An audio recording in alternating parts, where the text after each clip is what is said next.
Mamlaka ya Maji Safi na Usafi wa Mazingira Songea SOWASA katika kuadhimisha wiki ya maji imepanda miti katika chanzo cha maji cha mto Ruhila na kuwataka wananchi kuto kufanya shughuli za kibinadamu katika eneo hilo. Maso Nyamuhanga ambaye ni kaimu mkurugenzi wa SOWASA akizungumza kwenye zoezi hilo la upandaji wa miti alikuwa na haya ya kusema. Anga ni mkurugenzi wa fedha pia na kaimu nafasi ya mkurugenzi mtendaji. Kama tunavyofahamu, hii ni wiki ya kusherekea wiki ya maji.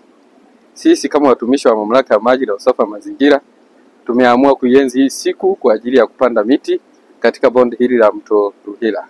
Kama tunavyofahamu, fidia kubwa imeshafanyika. Takriban serikali yetu tukufu imetoa shilingi bilioni 2.8 kwa ajili ya fidia. Kwa hiyo kazi kubwa iliyobaki sisi watumishi wa mamlaka ni kuhifadhi bonde hili kwa kupanda miti na kuhifadhi vyanzo vya maji. Miti ina umuhimu wake, inapunguza maporomoko, inaongeza mzunguko wa maji, pia miti inahifadhi maji katika vyanzo vya maji.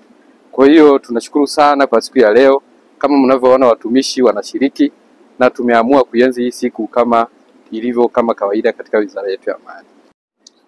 Kwa upande wake, kaimu mkurugenzi wa uzalishaji wa SOWASA Mhandisi Jafari Yahaya alikuwa na haya ya kusema katika maadhimisho ya wiki ya maji ambayo yanafanyika kuanzia Machi 16 mpaka Machi 22.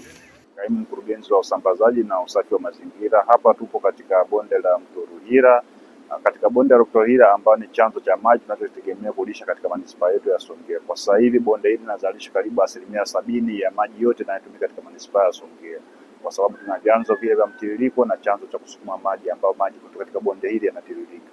Kwa hiyo tunawaasa wananchi wa manispaa ya Songea, hasa wakazi wa eneo la changarawe, kutunza miti hii tuliyopanda ili isiharibiwe na moto pamoja na kukata na shughuli nyingine za kijamii, ili iweze kudumu na kuhifadhi vyanzo vyetu vya maji.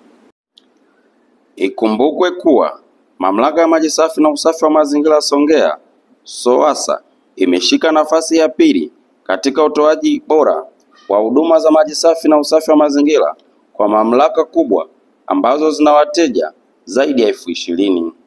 Cheti hicho kimetolewa na EWURA katika uzinduzi wa taarifa ya utendaji kazi wa mamlaka za maji kwa mwaka wa fedha wa 2023/2024 pamoja na utoaji wa tuzo kwa mamlaka zilizofanya vizuri, ambapo mgeni rasmi alikuwa Naibu Waziri Mkuu Dr.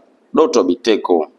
Tuzo hiyo ni uthibitisho wa juhudi za SOWASA katika kuboresha huduma kwa wananchi wa Songea kupitia uwekezaji mkubwa katika miundombinu na usimamizi bora wa rasilimali.